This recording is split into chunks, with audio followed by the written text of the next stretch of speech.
Finally nga at masasama ko na tong part na to sa pag-mini vlog ko. Ben, naka-organize na kasi siya. Sobrang kinikilig talaga ako dito. Ito kasi talaga yung itsura niya mga mi nung hindi ko pa nga na-organize to kasi sobrang sakit talaga niya sa mata, o diba?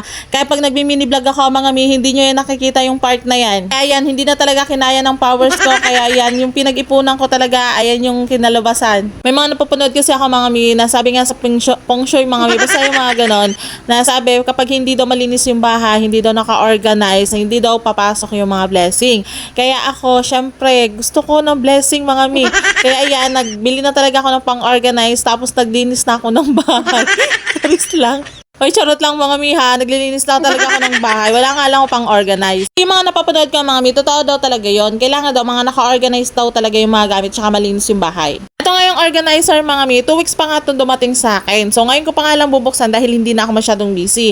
Ito nga yung shoe cabinet mga mi, na sobrang nagtitrend talaga to, na ang ganda talaga ng design niya mga mi. Lakas niya talaga maka-aesthetic. Bago ko nga siya i-assemble mga mi, syempre i-check ko muna kung may mga damage ba or kompleto nga yung mga dumating dito. So okay naman siya mga mi, goods na goods naman siya. Talagang safe na safe talagang pinadala ni seller. Tapos may kasama siyang manual na akala mo naman binabasa talaga. Hindi mo maiintindihan mga mi kasi ang nakalagay in check Chinese, basta hindi mo talaga maiintindihan. Isahan ko na nga ditong buuhin mga mi, tas nagpatulong na rin ako dyan sa anak ko para naman matapos kaming mabilis. Kasi nga inabot ako dyan ng gabi mga mi. Kailangan mo talaga pa nag-assemble ka nito, kailangan mo ng mahabang pasensya pero mag-e-enjoy ka mga mi. Dapat nga dalawa kami dito ni Josawa magbubuo, pero dahil nga excited ako mga mi, ayan, nakaya ko na wala siya. Char. Sino ba naman kasi hindi ma-excite kapag ganito na ang magiging resulta? O diba? Sobrang ganda niya. Kinuha ko nga palang size mga mi ay 2 doors lang siya. Tapos 5 layers na siya. Kaya sobrang dami mo na rin talagang mailalagay dyan ng mga sapatos. Nakakatawa pa nga dito mga mi, no worries na talaga kung babaho ba mga sapatos nyo. Kasi hindi mga mi.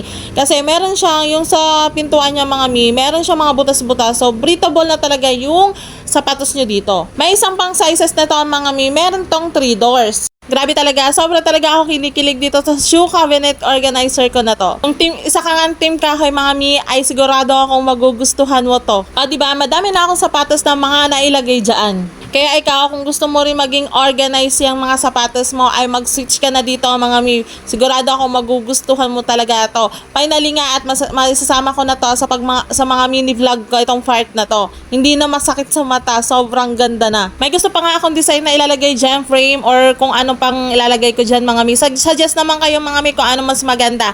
O siya, kung bet nyo rin mga mi, may link ako dyan sa comment section.